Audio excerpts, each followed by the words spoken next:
Capítulo 29. A visão de Francisco. Quando Narcisa consolava o doente aflito, fui informado de que me chegavam ao aparelho de comunicações urbanas. Era a senhora Laura, que pedia notícias. De fato, esquecera-me de avisá-la sobre as deliberações do serviço noturno. Pedi desculpas à minha benfeitora e forneci rápido relatório verbal da nova situação. Por meio do fio, a genitora de Lísias parecia exultar, compartilhando meu justo contentamento. Ao termo de nossa ligeira conversa, disse bondosa: "Muito bem, meu filho.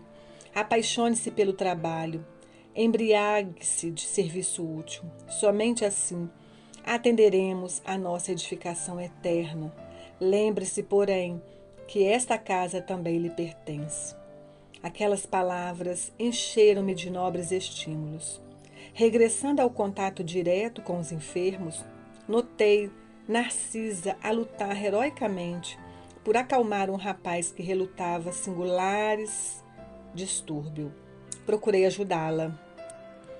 O pobrezinho de olhos perdidos no espaço gritava espantadíssimo: "Acuda-me, por amor de Deus, tenho medo, medo." E o olhar esgazeado dos que experimentavam profundas sensações de pavor acentuava: "Irmã Narcisa, lá vem ele, o monstro. Sinto os vermes novamente. Ele, livra-me dele, irmã. Não quero, não quero." "Calma, Francisco", pedia a companheira dos infortunados. "Você vai libertar-se, ganhar muita serenidade e alegria, mas depende do seu esforço. Faça de conta que a sua mente é uma esponja embebida em vinagre. É necessário expelir a substância azeda. Ajudá-lo-ei a fazê-lo, mas o trabalho mais intenso cabe a você." O doente mostrava boa vontade, acalmava-se enquanto ouvia os conceitos carinhosos, mas volvia a mesma palidez de antes, prorrompendo em novas exclamações. "Mas, irmã, repare bem, ele não me deixa, já voltou a atormentar-me, veja, veja." "Estou vendo-o, Francisco", respondia ela cordata, "mas é indispensável que você me ajude a expulsá-lo." "Este fantasma diabólico", acrescentava a chorar como criança provocando compaixão. "Confie em Jesus e esqueça o monstro", dizia a irmã dos infelizes piedosamente. "Vamos ao passe, o fantasma fugirá de nós." E aplicou-lhe fluidos salutares e reconfortadores, que Francisco agradeceu, manifestando imensa alegria no olhar. "Agora", disse ele, fim da operação magnética, "estou mais tranquilo." Narcisa ajeitou-lhe os travesseiros, mandou que uma serva lhe trouxesse água magnetizada. Aquela exemplificação da enfermeira edificava-me. O bem como o mal em toda parte estabelece misterioso contágio. Observando-me o sincero desejo de aprender, Narcisa aproximou-se mais, mostrando-se disposta a iniciar-me nos sublimes segredos do serviço. "A quem se refere o doente?" indaguei, impressionado. "Está porventura assediado por alguma sombra invisível ao meu olhar?" A velha servidora das câmaras de retificação sorriu carinhosamente e falou: "Trata-se do próprio cadáver." "Que me diz?" tornei espantado. O pobrezinho era excessivamente apegado ao corpo físico e veio para a esfera espiritual após um desastre oriundo de pura imprudência. Esteve durante muitos dias ao lado dos despojos, em pleno sepulcro, sem se conformar com a situação diversa. Queria firmemente levantar o corpo hirto, tal o império da ilusão em que vivera, e nesse triste esforço gastou muito tempo. Amedrontava-se com a ideia de enfrentar o desconhecido e não conseguia acumular nem mesmo alguns átomos de desapego às sensações físicas. Não valeram socorros das esferas mais altas, porque fechava a zona mental a todo pensamento relativo à vida eterna. Por fim, os vermes fizeram-lhe experimentar tamanhos padecimentos que o pobre se afastou do túmulo tomado de horror. Começou então a peregrinar nas zonas inferiores do umbral. No entanto, os que lhe foram pais na terra possuem aqui grandes créditos espirituais e rogaram sua internação na colônia. Trouxeram-no os samaritanos quase à força. Seu estado, contudo, é ainda tão grave que não poderá ausentar-se tão cedo das câmaras de retificação. O amigo que lhe foi genitor na carne está presentemente em arriscada missão distante de nosso lar. E vem visitar o doente? Perguntei. Já veio 2 vezes e experimentei grande comoção observando-lhe o sofrimento discreto.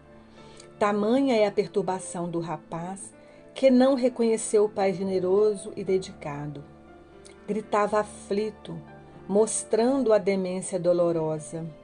O genitor que veio vê-lo, em companhia do ministro Pádua, do Ministério da Comunicação, pareceu muito superior à condição humana, enquanto se encontrava com um nobre amigo que obtivera hospitalidade para o filho infeliz.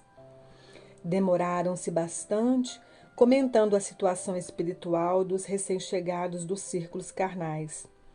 Mas quando o ministro Pádua se retirou, compelido por circunstâncias de serviço, o pai do rapaz pediu-lhe perdoasse o gesto humano e ajoelhou-se diante do enfermo. Tomou-lhe as mãos, ansioso como se estivesse a transmitir vigorosos fluidos vitais, e beijou-lhe a face, chorando copiosamente. Não pude conter as lágrimas e retirei-me, deixando-os a sós. Não sei o que se passou em seguida entre ambos, mas notei que Francisco, desde esse dia, melhorou bastante. A demência total reduziu-se a crises que são agora cada vez mais espaçadas. Como tudo isso comove, exclamei sob forte impressão. Entretanto, como pode a imagem do cadáver persegui-lo? A visão de Francisco, esclareceu a velhinha atenciosa, é o pesadelo de muitos espíritos depois da morte carnal. Apegam-se demasiadamente ao corpo, não enxergam outra coisa, nem vivem senão dele e para ele, votando-lhe verdadeiro culto, e vindo o sopro renovador, não o abandonam. Repelem quaisquer ideias de espiritualidade e lutam desesperadamente para conservá-lo. Surgem, no entanto, os vermes vorazes e os expulsam. A essa altura, horrorizam-se do corpo e adotam nova atitude extremista. A visão do cadáver, porém, como forte criação mental deles mesmos, atormenta-os no imo da alma.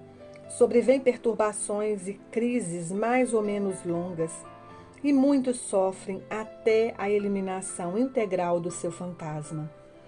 Notando-me a comoção, Narcisa acrescentou: graças ao Pai, venho aproveitando bastante esses últimos anos de serviço. Ah, como é profundo o sono espiritual da maioria de nossos irmãos na carne. Isto, porém, deve preocupar-nos, mas não deve ferir-nos. A crisálida cola-se à matéria inerte, mas a borboleta alçará o voo. A semente é quase imperceptível e, no entanto, o carvalho será um gigante. A flor morta volve à terra, mas o perfume vive no céu. Todo embrião de vida parece dormir. Não devemos esquecer estas lições. E Narcisa calou-se sem que me atrevesse a interromper-lhe o silêncio.